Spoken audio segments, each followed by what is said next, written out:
Coming up on This Week in Radio Tech, we're talking microphones. We've got a mic expert here. Michelle Levitt from Heil Sound is going to talk to us about how to choose the right microphone and some of the technologies behind dynamic microphones. It's all coming up on This Week in Radio Tech. This Week in Radio Tech is brought to you by the new Ruby console from Lavo. See Lavo in your future at lavo.com/TWiRT. And by the award-winning Telos Infinity IP intercom system. Plug and play, seamless, scalable, and matrix-free. Telos Infinity is the AOIP intercom solution that changes everything. Hey, welcome into This Week in Radio Tech. It's the show where we talk about everything from the microphone to the light bulb at the top of the tower. And microphones is what we're talking about today. I can't wait.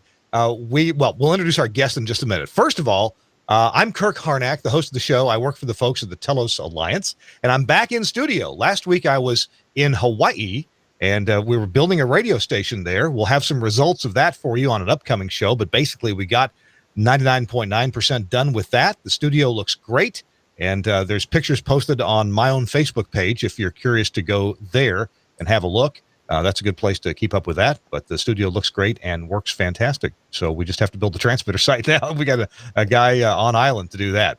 But right now, our show is about microphones. And let's bring in my co-host. He's in an amazing location. It's a Chamber of Commerce day in Newark, New Jersey with Chris Tobin. Hey, Chris, welcome in. Hello, Kirk. Yes, it is. It's a gorgeous day, 66 degrees. As you can see, my natural lighting 8 minutes away is working just fine. And behind me is a backdrop of historic Newark, New Jersey. Yes. I didn't know Newark was all that historic. Is there a highlight or two you can tell us about? I mean, I don't remember seeing that shot. Maybe you've been there before, but that's a beautiful shot. You're at the radio station, right? Yes, you're in studio. I'm above the studio. I'm above the studios of WBGO, yes. And I'm using my 5.8 link to get from downstairs up to here. Now, are you all battery powered there, or are you... No, I'm on utility. I'm on shore power. Yeah. Okay. Yeah. But come the summer, I have a project that I'm hoping to exploit, and batteries will be involved.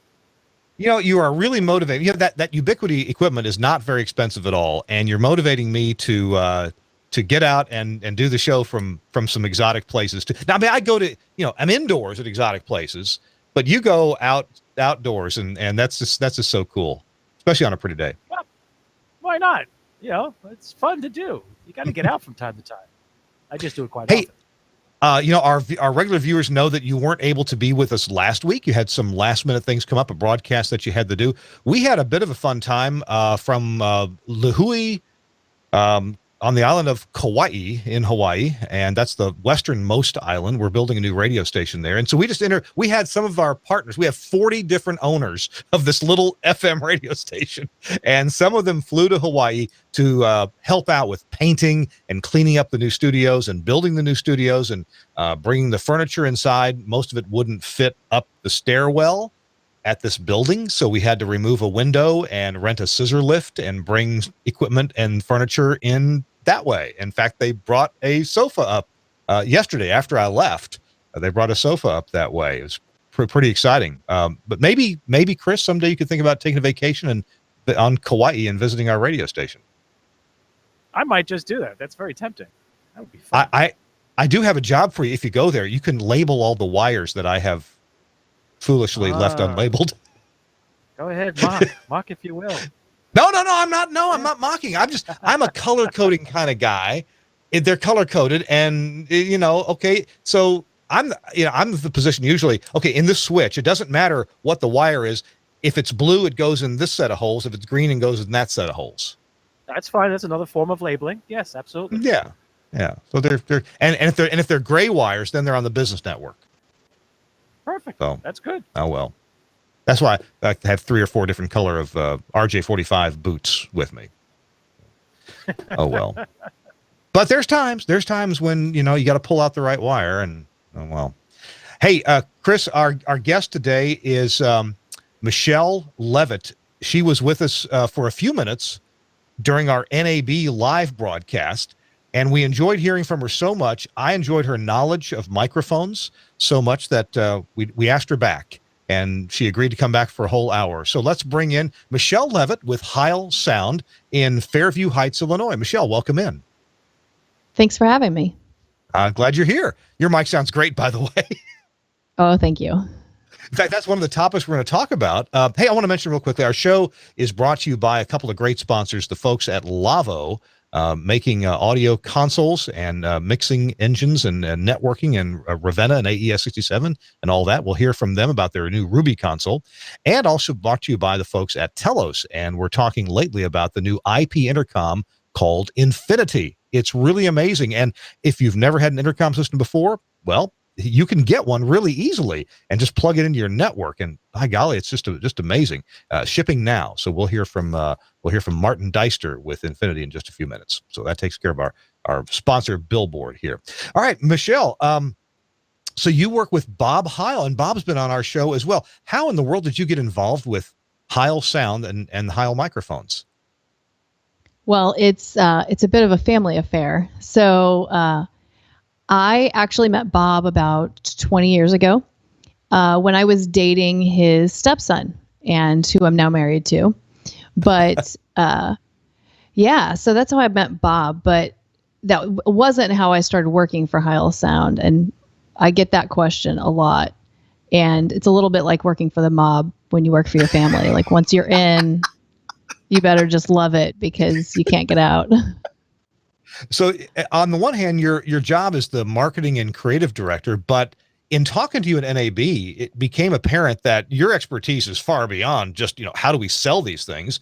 You have a very intense understanding of microphones and mic design. And in fact, I got a feeling you might let us in on a few secrets and practical tips that I just couldn't get Bob to let go of. Yeah, we're very hands-on here at Heil Sound. Everyone from, the guy who packs orders out for our dealers to myself, we all have an intimate understanding of the products that we make. Well, that's obvious talking with you. One of the things we want to talk about is microphone basics. And this is good. Tell you what, let's make this episode, one of these shows, we go back to basics. We cover some basic stuff. So, hey, if you're an old hand at this and you know some of these things we're talking about, just stay with us because we're going to move into some more esoteric areas of microphone selection and, when is the right mic, what's the right mic for different applications. You might notice that Michelle is using a microphone that is that a PR35 you're using, Michelle? It is. Yeah. And let's check in with Chris. Chris, what, you're not using a Heil mic, it's something else. What are you using there, Chris, handheld? I'm using the M58 Buyer. It's a stick mic. This one is the omnidirectional dynamic. It's popular for a lot of news organizations and journalists overseas. Yeah, I think you said the BBC uses that mic quite a bit for their reporters who are doing stand-ups. Yeah. Yes, and when I worked for two network news agencies, we started using them and worked out very well. Gotcha. And I'm using here, I'm back to my good old standby, the Heil PR40. I have sung the praises of this microphone for years. By the way, I don't know that I have my mic preamp adjusted really well for this microphone because up until a little while ago, one that I often use for voiceover work is the Sennheiser. So we'll talk about some differences there on the show. But so, Michelle, it's come to my attention, and I guess I didn't really realize this until you just slapped me in the face with it. Heil microphones doesn't make any condenser microphones. You make dynamic microphones. So why don't you give us a little bit of overview? What's not only the electrical difference, but what's the practical use difference of a dynamic mic versus a condenser mic? So there are a few different kinds of microphones.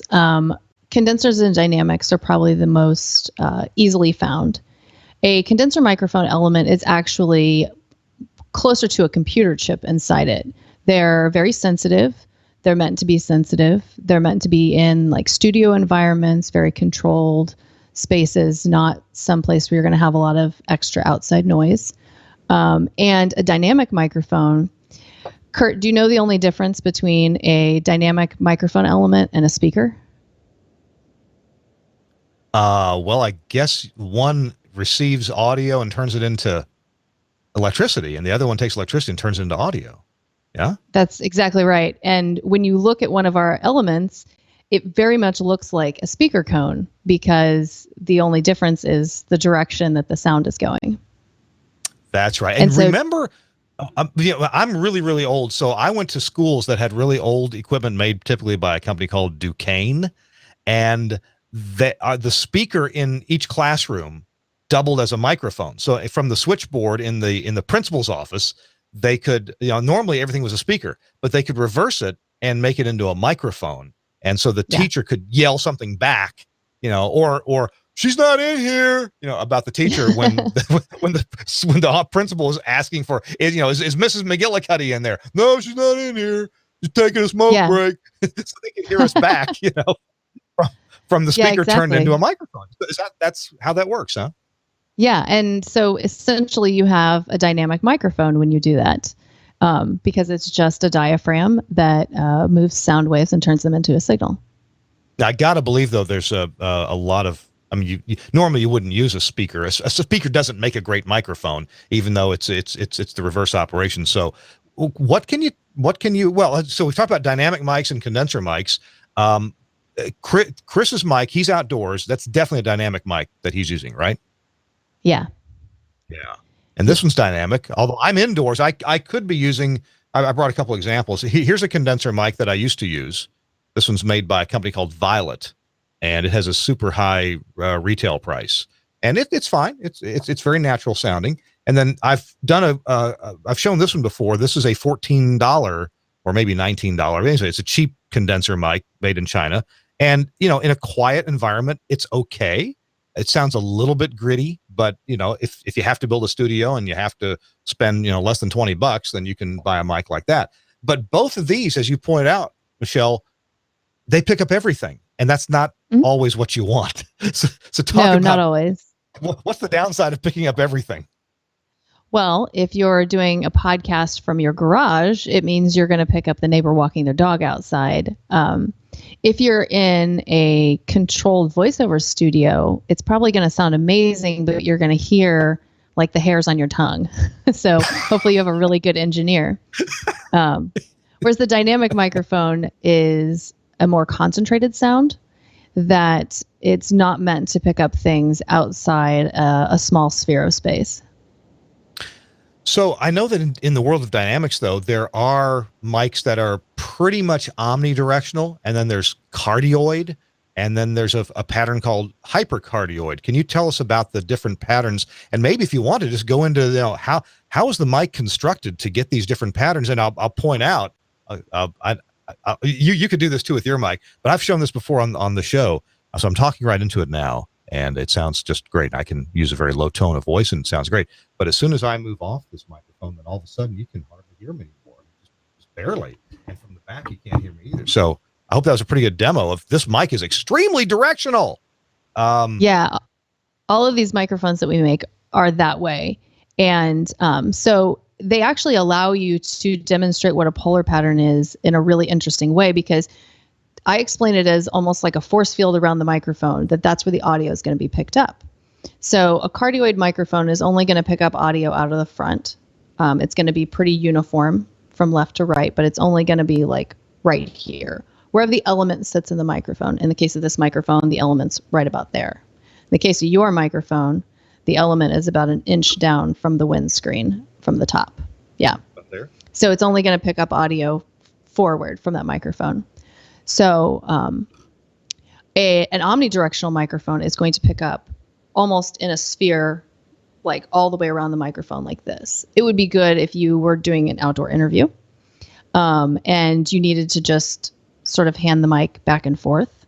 Or if you were wanting to use one microphone to set in the middle of a conference table for like a conference call where you wanted everyone's voices to be picked up, that would be a good use for that. Now, a hypercardioid mic actually has a spike out the back to where it's going to pick up audio out of the back side of the microphone, so it's a little different. It's like a cardioid in the front, and then it has a spike out the back for more audio. So can you tell me anything about the design of how they play? Is there just one diaphragm in here, or are there two that electrically work against each other? How do you achieve that? How does it not pick up anything in the back, but it picks up the front? I got to believe there's some microphone element magic going on there. There is. So what happens with all of our microphones is it's about placement and air. So the PR40 is a great example that the microphone element, where it's sitting in the top of the chassis, there's a long column underneath it that's attaching to the lower section. And all of that air is rushing up the backside of the microphone and being rejected, if that makes sense. Which is why when you speak into the back of the microphone, you can't hear hardly anything. So I've never taken this apart. Does this have one mic element or more than one mic element in here? Just one element. Just one. So its directionality is achieved purely by mechanical design means, not by electrical means. Correct. Right? Wow. Yeah. Hey, Chris, show me your microphone and what's its response like off axis or toward the back? All right. Well, this is the microphone directly on. Then I'm talking to you from the side. I'll show it in the camera there. And I'm talking from behind. You probably still hear me. It's omnidirectional like it should be. Yeah, it is. It's less off the sides and back, but yeah. Oh yeah.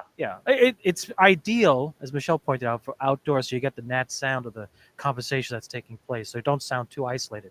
Because the worst thing you can do in audio, in visual, and with sound, is be where I'm at right now, rooftop, and sound like I'm in the studio, even though you see all this wonderful blue sky.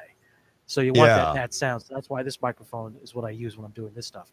When I'm in the studio, I do have choices of condenser, dynamic, velocity. There's a few different mics I play with. We've done it a couple of times on the show. Gotcha. So Michelle, because condenser mics are often used in a studio, like the famous Neumann U87 is often used in recording studios, there is an impression that a condenser mic is in some ways better than a dynamic mic, and perhaps I'm sure that for some applications it is, but can you use a dynamic mic for a recording studio session, even in a quiet studio? And if you can, what would be some typical applications for a dynamic mic in a professional studio application? Yeah, absolutely. Our microphones get used a lot in studios. We do get used in voiceover studios. They do have a very isolated sound.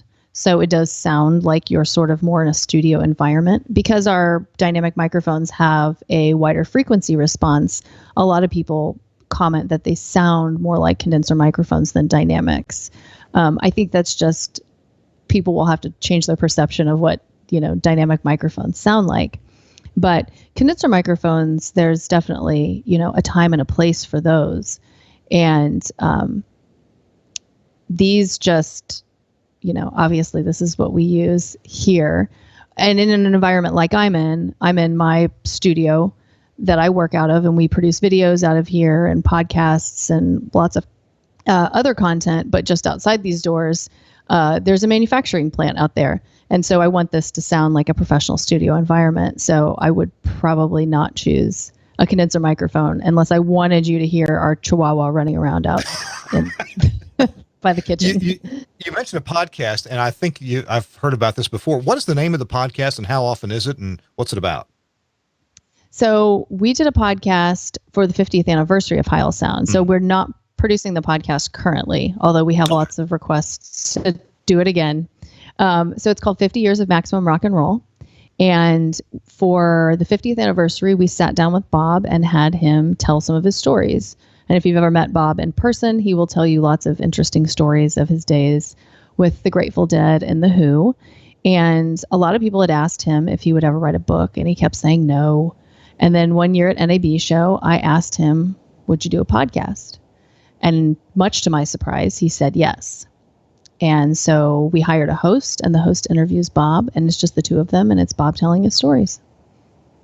So at the Rock and Roll Hall of Fame in Cleveland, Ohio, there is a display of some Bob Heil designed equipment. Have you seen that display? Oh, yeah. So remind me, what's in that display exactly? So the first modular mixer is in there. The Mavis mixer, which is famous for being the Who's Quadrophenia live sound mixer. So it actually was able to bounce audio in quad sound around like an arena environment. And it was the first of its kind. And we have some, of course, the big fiberglass speakers that we're probably most known for from the 70s. And they're very iconic looking. So fiberglass speakers, what was the benefit of that design? They were a little lighter, although I think they used like 11 ply plywood as part of them. So they are pretty heavy. but they were white fiberglass. And it was kind of a design choice that Bob made for marketing purposes because he thought that people would remember seeing them. And he was very right. They do. Now, I may embarrass myself on the air here, but didn't Bob also invent some kind of a? It's not called a vocoder, but what is it that you sing into, and it makes your voice funny? The talk box. The talk box. The okay, talk box. What is that?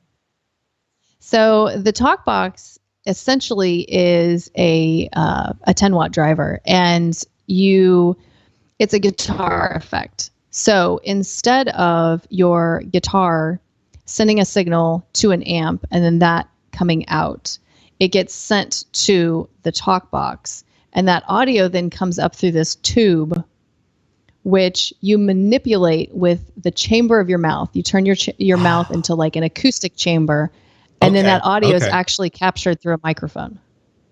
Ah, gotcha. Okay, and these are still for sale. Are you guys making these? Or okay.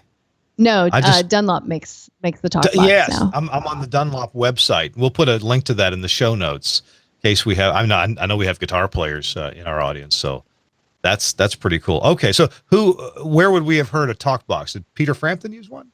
Oh, Peter Frampton, Joe Walsh, Bon Jovi, even Tool's latest album. So it's still a popular guitar effect. And I did get a chance to ask Adam Jones, because I'm not a guitar player and Adam Jones is the guitar player of Tool. I said, what does that feel like? Because I know that it's, instead of, sound coming out of an amplifier, it's going into your mouth. So I could only imagine that the sound pressure levels were quite extreme. And he said, it feels like your fillings are being rattled out of your head. Like, okay. Chris, you don't play guitar, do you? No. I just record the instruments for the groups. I don't play any instruments. I wonder if the TWiRT show should have a theme song, and we should use the talk box to help record it. That'd be interesting. That'd be very nice. Yeah. You could get like one of your jazz guitarists that comes through the studio there, WBGO, and rig up their guitar with a talk box and see what they could come up with for us. That'd be fun. We have some pretty interesting folks come through that would probably consider something like that. Be surprised. We do have a theme that we use at the beginning of our show that we have for years. And actually, I paid a musician, actually in American Samoa, to write the theme song and record it. So it's bought and paid for. But I wouldn't mind a more of a jazz feel for our theme song. I think it'd be kind of classy. That'd be good. We'll do that one day. Maybe sooner than later. So if you just joined us, we're talking with Michelle Levitt with Heil Sound. And she's not only the marketing and creative director there, she really understands a lot about how to choose the right mic. And I'm curious to talk about this. Tell you what, it's 25 after the hour. We're going to hear a brief message from our friends at the Telos Alliance and about the new IP intercom called Infinity. And when we come back, Michelle's going to talk to us about choosing the right microphone. And she and her husband go to various concerts, including some jazz concerts.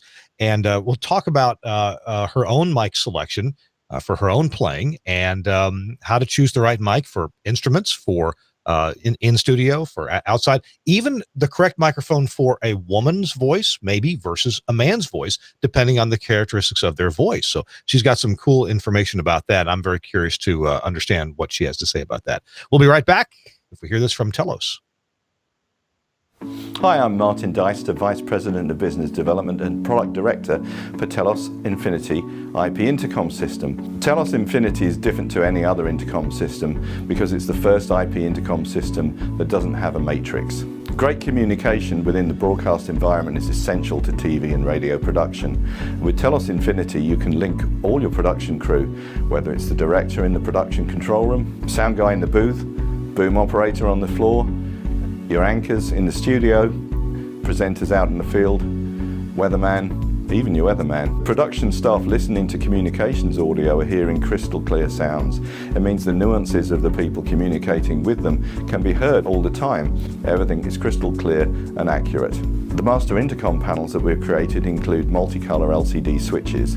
You can use color coding to group IFBs, to group production crew members, your remotes, anybody else. Matrix-free intercom means low cost of entry, low cost of design, low cost of installation from the get-go. With Telos Infinity, you start saving money the moment you install it, and you continue to save money for the life of the product. The same benefits that broadcasters all around the world have found by using audio over IP now apply to intercom for the very first time. Never before have you been able to communicate using program quality audio simply by connecting two devices into a network switch. It truly is plug and play. Programming an intercom system has never been easier than it is with Telos Infinity.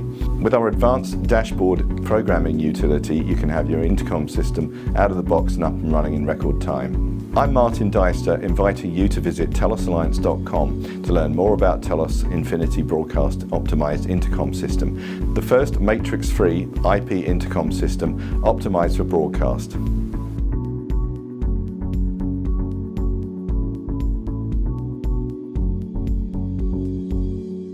Tell you, the whole world is going audio over IP, including intercoms. It's really amazing stuff. Thanks a lot, Telos Alliance, for sponsoring This Week in Radio Tech.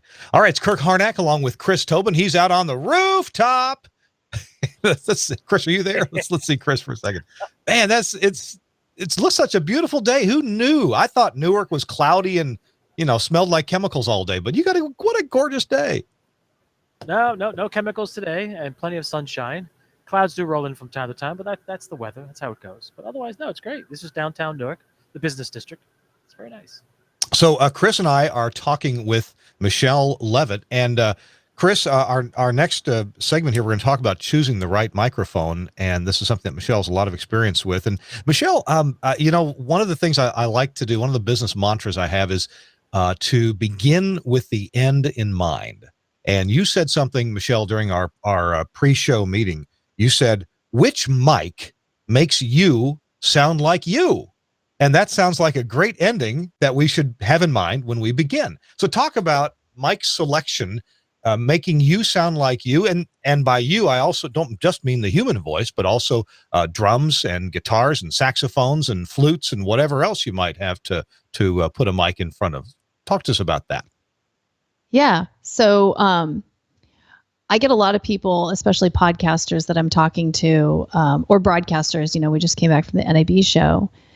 Everybody sort of talks about the PR40 and it's the gold standard if you're podcasting or broadcasting. And I say, yeah, it's a gold standard for a male's voice because, my voice sounds a little less than natural through it because I don't have as deep a voice as like Kirk does.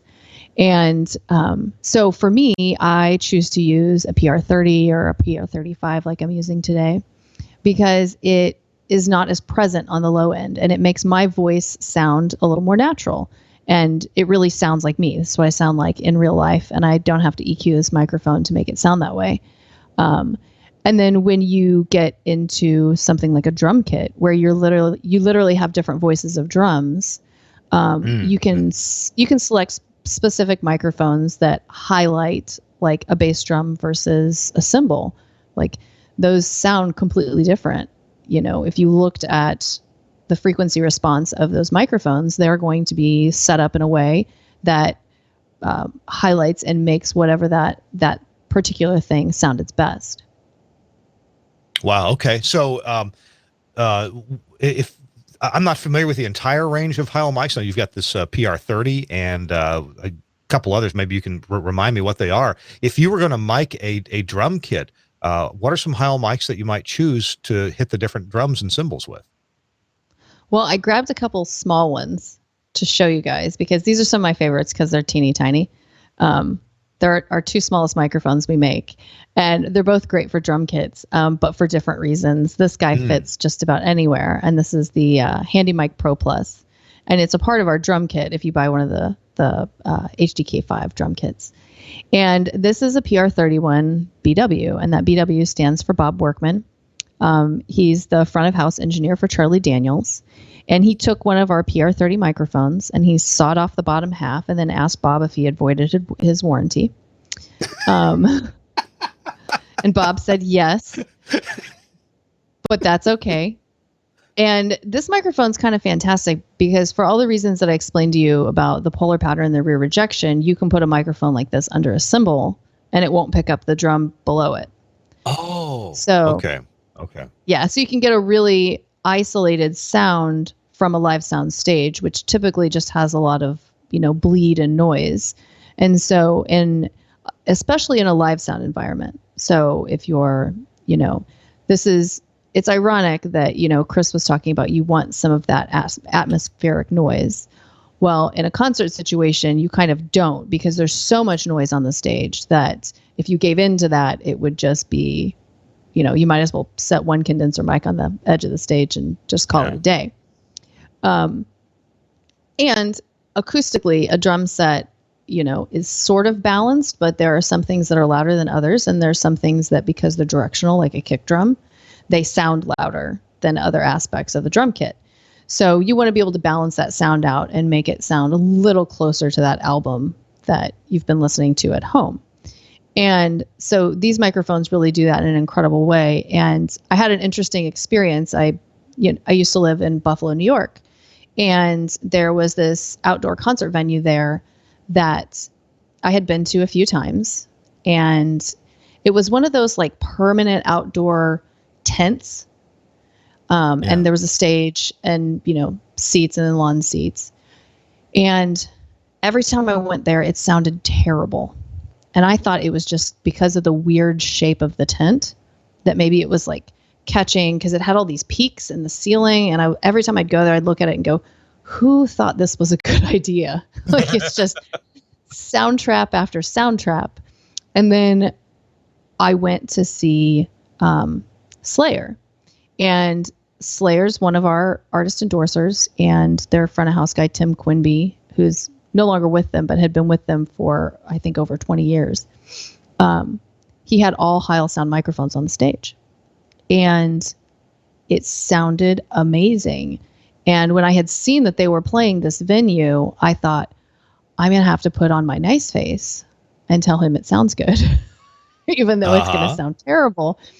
But it really did sound good, because they weren't fighting any bleed, and they were basically being able to direct the audio better with those microphones, just because of the nature of the mics. Let me make sure I understand what you mean by bleed. And Chris, I'll have a question for you in just a second. In fact, I was going to do that, but I want to mention this bleed thing. So is bleed when a microphone picks up more than you intend it to? Yes. Yeah. Okay. So it's going to, if you had one microphone trying to mic the drums, you wouldn't be able to isolate or make the kick drum louder or softer than the rest of the drum kit. Okay. And you mentioned kick drum. That's what I actually want to ask Chris about. Chris, in all your live studio stuff there at your station, do you have the chance to to mic drum kits there? Oh yeah. We have several different mic techniques we use for the drum kits, for the bass, saxophone, trombone, and the bleeding that happens. Each microphone has its purpose to avoid the bleed. You solo it out on the board, and you can hear how much bleed there is. We've had a few issues. We have dynamics on certain parts of the drum kit. There are some ribbons on the other part. We do acoustic as well as DIs on the bass that we've had come through. Guitars. Yeah, there's a lot of bleed.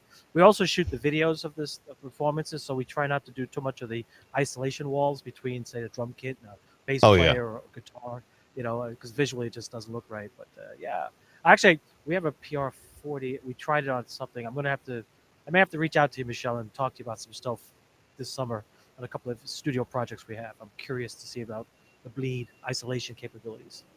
So sure.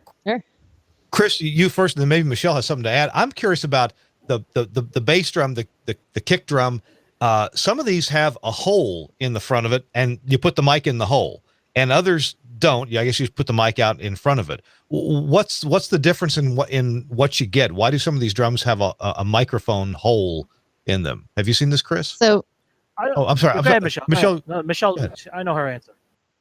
Well, so you can actually mic inside a drum, or you can mic outside a drum, and it's going to give you a different sound. Mm-hmm. Okay. Remember, microphones work on air pressure. So depending on where you place the microphone and the pressure of the air being moved. So the outside of the drum or the inside has two different types of pressure points. So the microphone sounds different, will perform differently. So depending on the music, that's what you get. So as I like to tell folks, we've had a few students come through. We have a couple of universities here that do audio science, and a lot of students come in with this preset idea of which type of microphone, its physical placement, and how it should be done on in instruments is always the same way. And a couple of times we've showed them, nope, that doesn't really work that way. You need to clean the slate every time you do a recording session. And it's interesting. But the hole in the drum, the bass drum is not always the best place, depending on the type of music and how the person plays the skins. Michelle, you had mentioned that your own experience with miking a saxophone, and I think you were the performer, right? Yeah. You're yeah. So sax. I met yes, I met my husband playing in a jazz big band, and I started playing the saxophone when I was 12 years old, and I practiced a lot. I spent a lot of hours working on my tone and, sort of perfecting my sound. And then I would get on stage to do a solo, and I would get a SM57 jammed down the bell of my saxophone. And I didn't know what that was at the time. I just knew, based on what it looked like. And I hated it because it gave it a very sort of honky, nasally sound. It's sort of where that frequency response is peaked, and it's not quite meshed up with where the frequency response would peak on a tenor saxophone.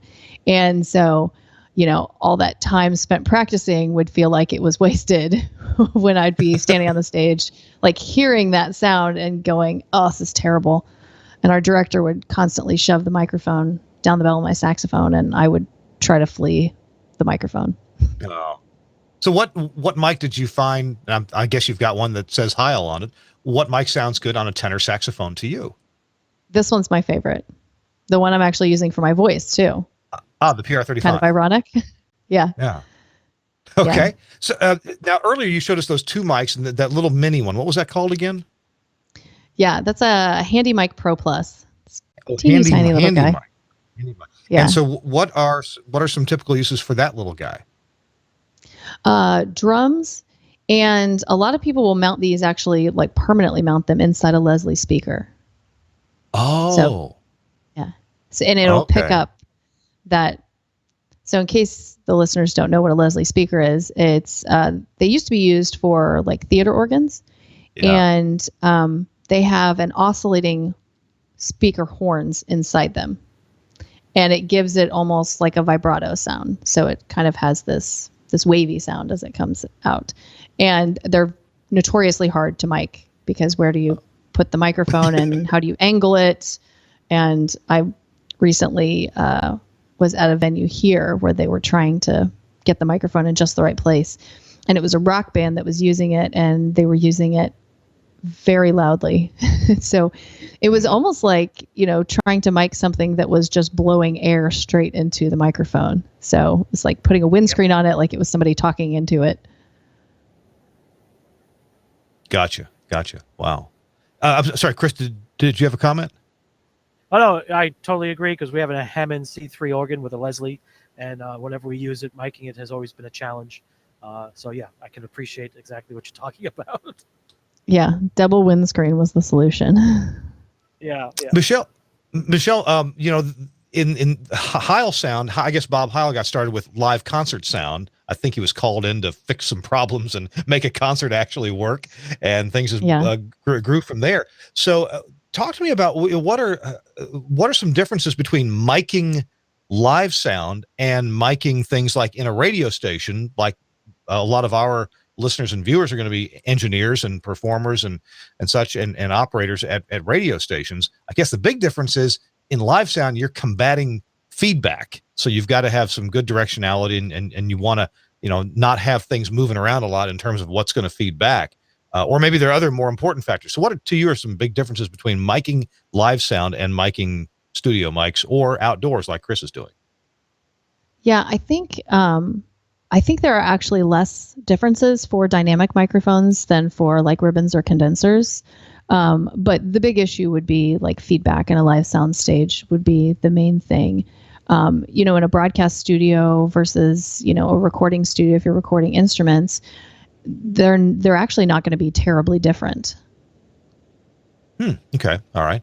How would a person, other than experimenting, we said the PR40, like what I'm using here, is good for male voices, and I listen to a number of podcasts, mostly guys talking, and they all sound really, really good on the PR40.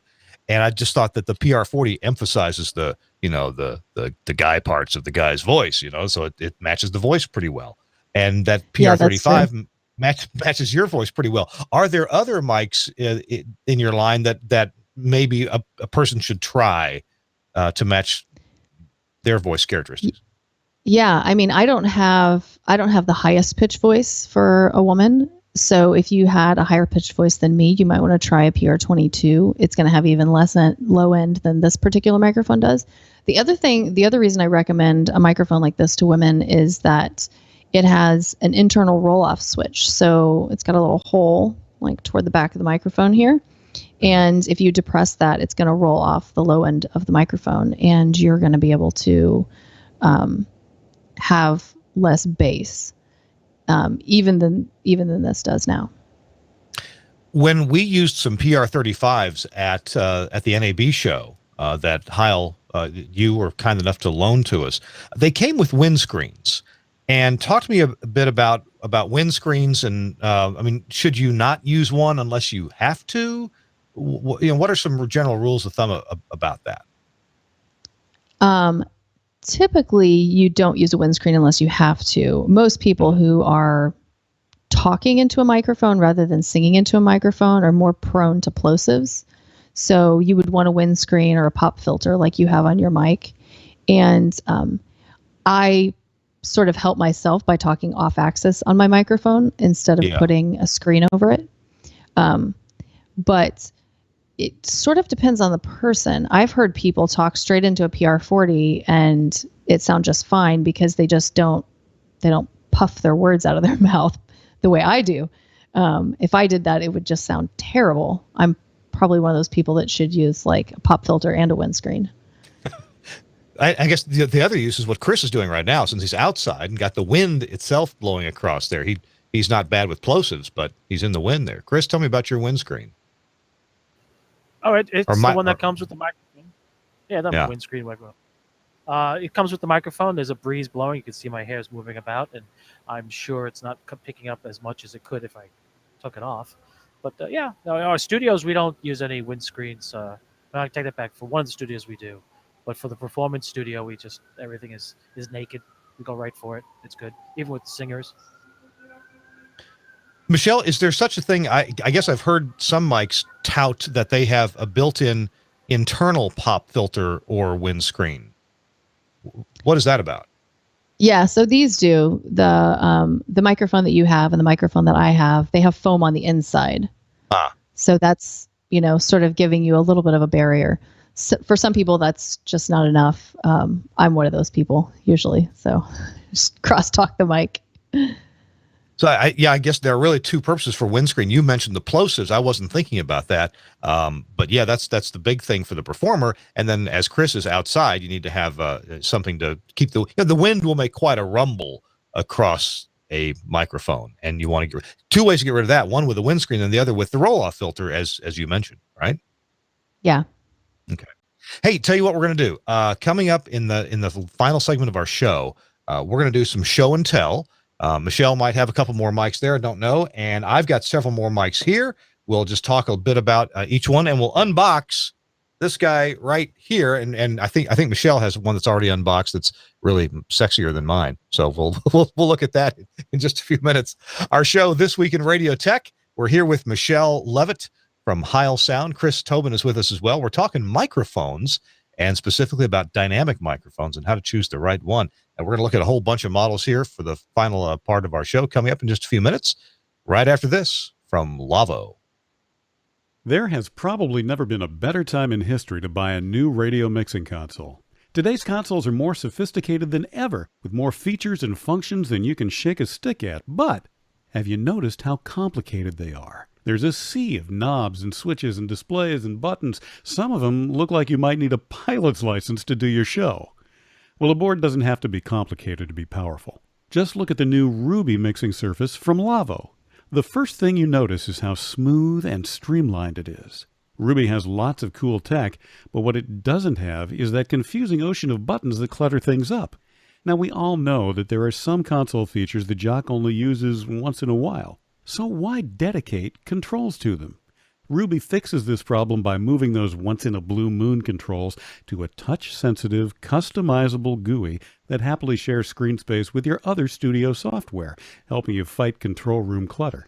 Thanks to this design innovation, talent that use Ruby produce smoother shows with less errors. Controls that are used the most fall naturally to hand, while functions that rarely need adjustment are easily controlled with just a couple of clicks in the context-sensitive GUI. And Ruby has cool features you won't find on other boards, like Auto Mix, an intelligent gain writing function that guarantees the perfect mix for multi-mic morning shows and call-in segments. Dual mode snapshots that instantly switch the motorized faders between on-air and production modes, and enough DSP and I/O options to make even your pro sound pals green with envy. And because quality is as important to Lavo as it is to you, every console is proudly built to fanatically precise standards at Lavo's own factory in Germany. If you're ready to declutter your control room, do yourself a favor. Check out the new Ruby and the other cool Lavo radio tech at www.lawo.com/TWiRT. And thanks a lot to Lavo for sponsoring This Week in Radio Tech. Check out their technology and their consoles. Pretty cool stuff. And if you go to that website, lavo.com/TWiRT, it'll take you right to the radio products, and it'll also let them know that we sent you, that you watched our show or listened to our show. All right, this is This Week in Radio Tech, episode 392. Michelle Levitt is along with us. She's with Heil Sound. And Chris Tobin is with us. He is outdoors, up on the roof. He really is on the roof. What is Yes, that? I am. Yeah. You're good at finding the good shot, because you turned the camera around earlier and it wasn't so pretty, but you got the pretty shot there. Well, So- yeah, no, this is a nice shot. I took the windscreen So we're- just to see how this goes. Michelle's been educating us about mics and some of the differences in mics and some of their uses. We're going to get back around to Heil mics in a minute, but first we're going to Chris and I are going to real quick go through and analyze a couple of microphones. Chris, first of all, your microphone is that it's a long microphone intended for TV use. So it's got a dynamic element at the top and a long handle, so you don't have to have your hand way up in your face, right?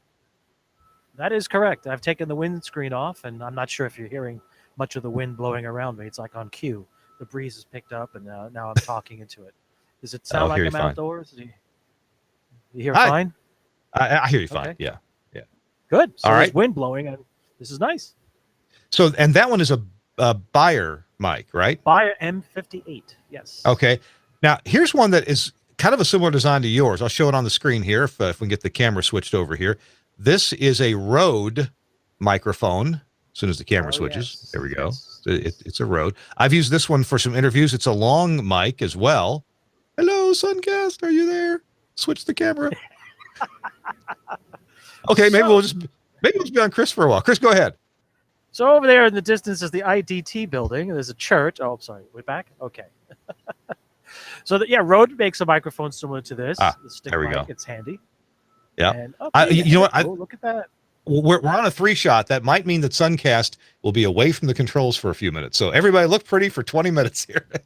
Okay. so we have this handheld mic. This is a Rode. Now, I of all crazy things, I mean, as much as I love different microphones, my dad gave me this. He just chose it kind of randomly and bought it for doing some interviews, and he doesn't know anything about microphones. He just bought it. And I must say, I like it. It sounds good. It's probably very similar to your mic, Chris, would you say?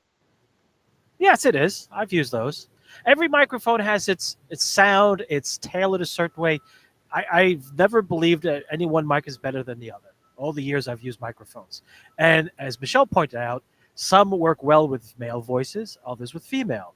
The symmetry of the voice can change. It changes the way the microphone reproduces. Dynamic mics are mechanical transference of sound and air pressure to electrical. Condensers are basically a capacitor, two little pieces of metal that move, more sensitive to everything around them. So you have to understand the principles behind it. And something as simple as a Rode mic could be just what you need for your particular application. Or in the case of what I've done a few things, Heil mics were definitely ideal because of the isolation they provide. Deeper isolation, I'll say that. So I have another example here. This is a Sennheiser E85, I believe. And it's Oh, you do? And they also make this in a longer version for television use with a longer handle on it. And I'm not sure why I bought this one, but here it is. I have it, and I almost never use it, but there it is. I have that microphone, and people have told me my voice does not sound exactly the same on that microphone compared to the one I'm using right now. So there is I can tell you some coloring. The one you're using now sounds like the Chris Tobin I know. Now, here's one. This is a little fancy schmancy mic. This is an RE27ND, and the folks at Electrovoice came out with this one when they wanted to put rare earth magnets into a mic. And so, anyway, I unfortunately, this very one right here is broken. It doesn't sound right at all. And I'm not going to blame the folks at EV for that. I need to send it off to EV and have it fixed because it's not proper at all now. And it seems to me that I don't know if it's Bob Heil or if it's some other friends of mine here in Nashville. I'm getting confused. But we were at an SBE meeting within the last year and a half or so, and somebody said, "Hey, take your PR40 and compare it right next to your EV RE20 or RE27, and if you're a guy, you'll like the PR40 better." And I think I've done that, although not with this one. I did it with an RE20 that was actually working. But, Michelle, if you got any comment, just pipe right up on any of these mics I'm showing here. Sure. I'll actually come to bat for Electrovoice. Send in your broken microphones, people. Because we get people all the time. They're like, "Oh, I don't use my whatever anymore because, well, it's broken." It's like, these things have warranties. Send them in. They get repaired, and we send them back. It's amazing. Oh, okay. And I know that EV is, I want to say they're owned now by Bosch, they are German electrical company. And now they have a fixed price. I mean, there was a time many, decades ago when EV would just about fix a mic for free, unless you'd obviously abused it. But they have a fixed price. I think it's probably $150, $170, maybe $200 to typically fix one of their microphones. So that makes it easy. I have a question for Michelle. Sure. I'm curious. I've heard various stories, various things about this. The magnet, the quality of the magnet, the type of metal in a magnet for a microphone, dynamic microphone. How much of an influence does that have in the design, sound reproduction? I don't know that having rare or common magnets makes too big a difference. I haven't tried enough microphones. I haven't tried the microphone that Kirk has, so I don't know that it would have any advantage over just our neodymium magnets. Right. Okay. No, that's cool. That's the conclusion I've come to also from reading the various papers on these things and some of the patents. So I was just curious. Okay. So now I have in my hands here it's black, so it doesn't show up well against the shirt. I'll put it in front of my face. This is what I call a prop mic. It was $29. And I used it as a prop on a video. I don't think I actually ran any audio through it. And you know it's quality because it says right there, digital, it's not focused, digital reference. So it's a digital reference, nice. $29 microphone. But there is a picture ostensibly of the cardioid pattern of it there. But that's a fine $29 microphone right there. Again, good for being a prop. It might be good for other stuff too. I don't know. I really haven't used it. You'd be surprised. Any comment? Michelle, is this the kind of mic that makes for muddy bands in tent-shaped venues? Yeah, probably. Probably so. That's right. Yeah. All right. Couple other quick mics, just to help remind us of all the differences. This is this Sennheiser MKH416. A lot of VO artists do use this. This one is a condenser mic, but it's also it basically has an RF generator. It runs like at 8 megahertz.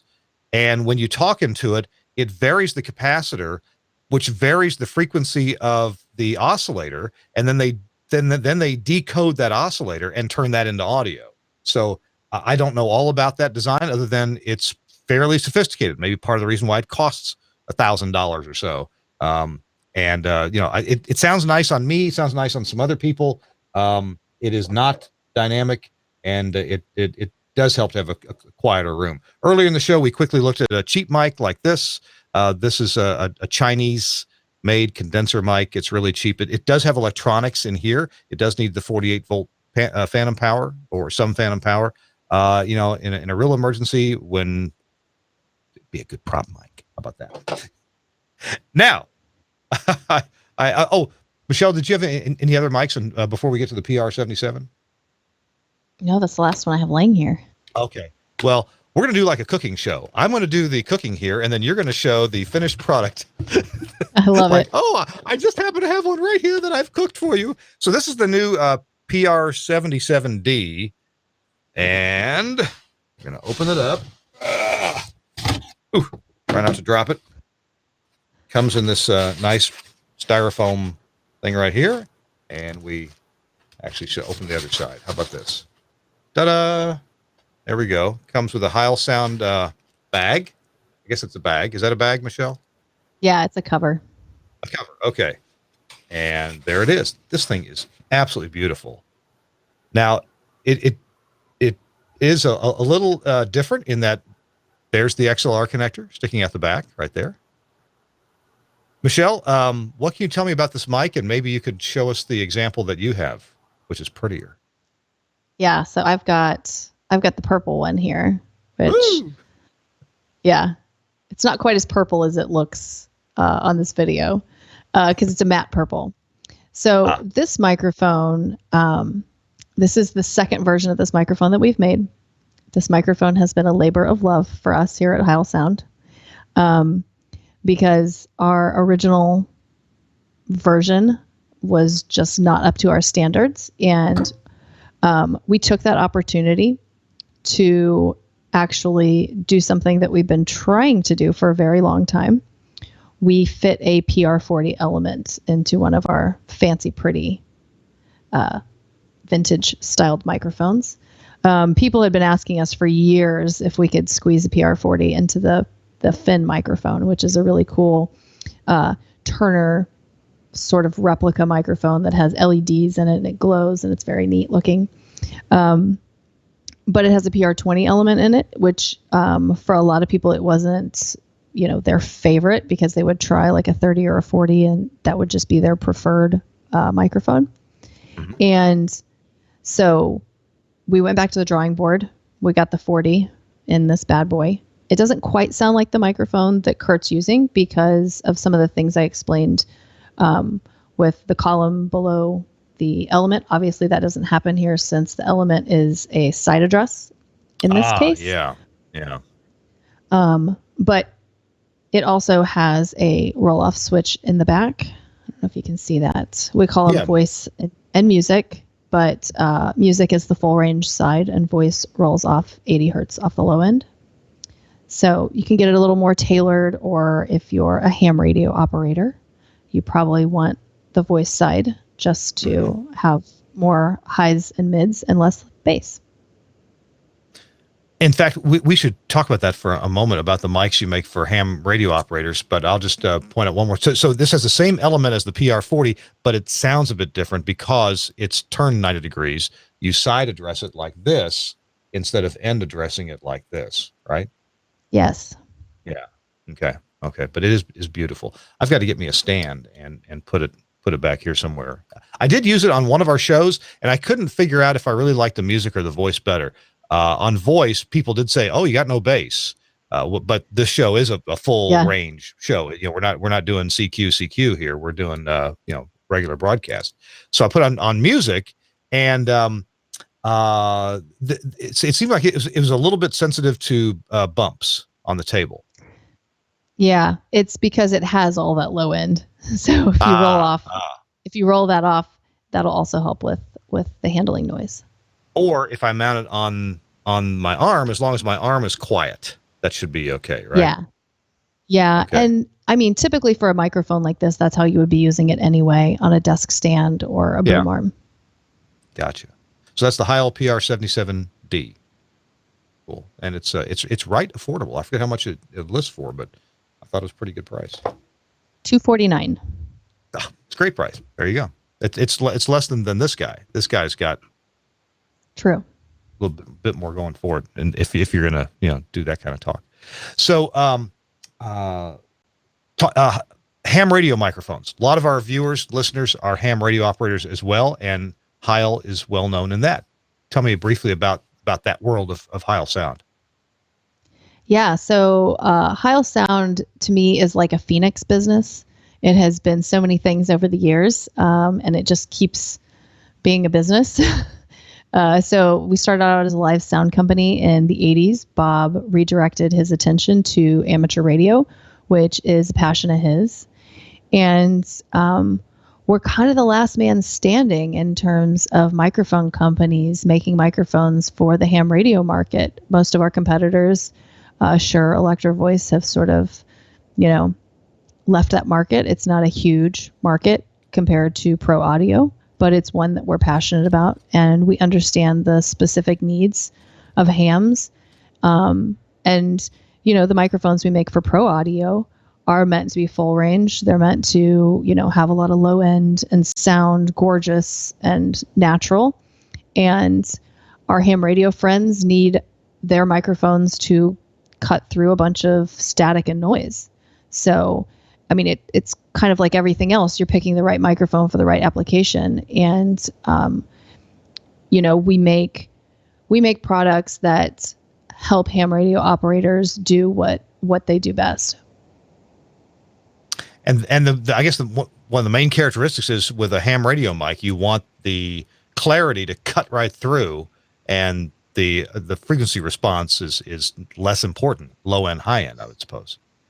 Yeah, and when we first started the pro audio division, we had very serious concerns that people would see our ham mics and try to buy them and put them on live sound stages. Not only will that not work because the connections are different, but if they had actually managed to get a 4-pin mic plugged into something, it would sound terrible on a live sound stage. Yeah. Because it's not meant for that. Yeah. Very, very different applications. So, Michelle, what do you last question, because we're going to have to go here. What do you see as kind of the future, or what do you want, what thought do you want to leave our listeners and viewers with about microphones in general and about Heil mics in particular? Well, I think,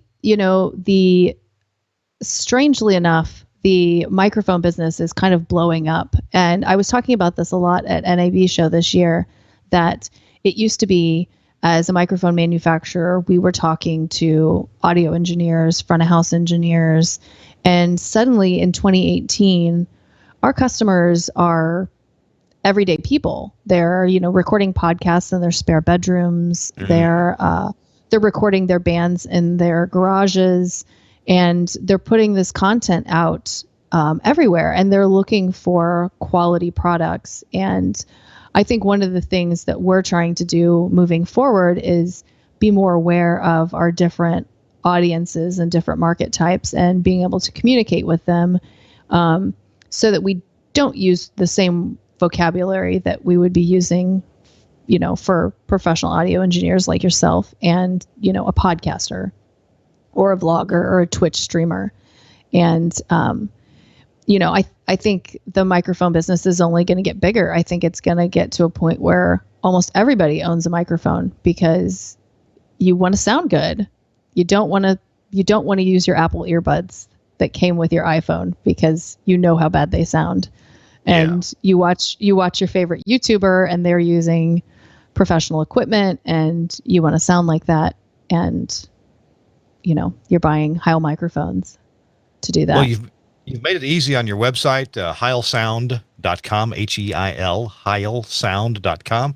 And when you get there, click on the hairy guy screaming into his microphone for the pro audio.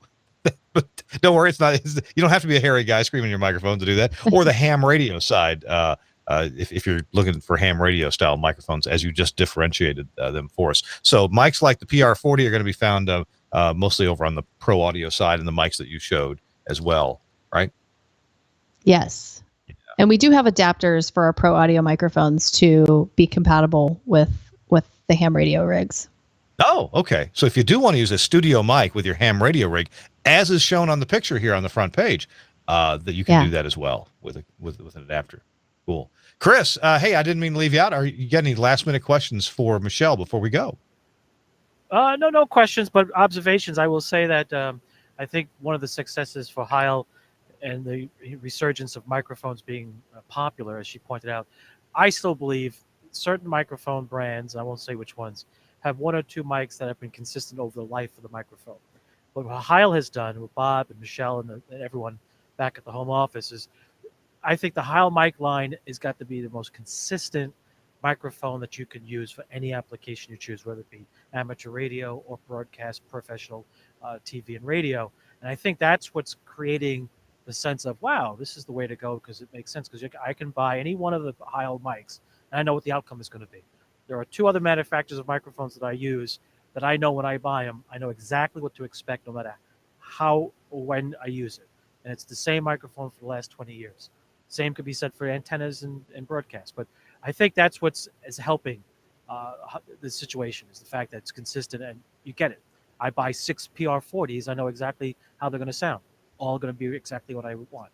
And I think that's what's really the success story behind Bob's genius and the delivery and all the engineering that goes into it. All the other people there with Michelle, I'm sure, sit there and go, yeah, no, yeah, right. It's a 77D. First generation did not meet the specs. Okay, we're not going to ask what they are. We're just going to say didn't meet it. They came back and said, here we go. That's the way it works. That's how an end user should understand it. Don't use a amateur radio mic for a professional, and vice versa, unless you understand the differences. Hey, one little thing that I noticed is, Michelle, you guys loaned us some PR35 mics to do our NAB broadcasts with, and I'd never touched one before. And when I pulled them out of the case, I noticed that the entire mic body had a slightly rubberized feel to it. So it wasn't smooth and shiny like this. When you grabbed it, it was in your hand. It wasn't going anywhere. What is that part of the design about? And that you would pay attention to its typical use and give it that little bit of a rubberized feel. Yeah. So most of the time when this microphone is used, it's being used on a live sound stage. And a lot of times it's being used as a handheld mic.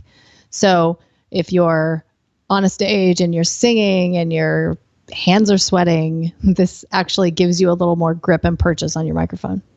Yeah, very important. Cool. Hey, Michelle, thank you so much for being with us with Heil Sound. The website is Heil Sound, Heil Sound, heilsound.com. And I appreciate your expertise and you sharing it with us and your stories about how you met your husband in a jazz band. That's pretty cool. And my mic sounded terrible. I had to get a better one. That's awesome. That's awesome. Thanks so much, Michelle. And hey, I hope you'll encourage Bob to come back with us sometime as well. Absolutely. Okay. Thanks again. Chris Tobin, thank you for being with us, and thanks for your always interesting location, or often interesting, the rooftop in Newark. How's the weather now? Temperature falling a little bit? It's beginning to. The sun is moving behind the building, so my lighting is changing, but it's still working out very well, so it's not too bad. Yeah, it's comfortable. And thanks again, Michelle, for the opportunity. Yeah. All right. And I want to thank Suncast for producing our show. He has, you didn't even know it, but he had some issues at the studio, but he worked right through those, and we didn't even see them at all here. So thanks a lot, Suncast. Appreciate you doing that. Thanks to Andrew Zarian, the founder of the GFQ Network, where we are here almost every week with This Week in Radio Tech. Tell your friends, your broadcast friends, your pro sound friends. We try to talk about things that help you make audio better. And in the case of radio, help you make radio better. Digital, analog, audio over IP, whatever it may be. And it was, again, great to talk to Michelle about the microphone. It all starts right there with the microphone. Got to go. We'll see you next week on This Week in Radio Tech. Bye-bye.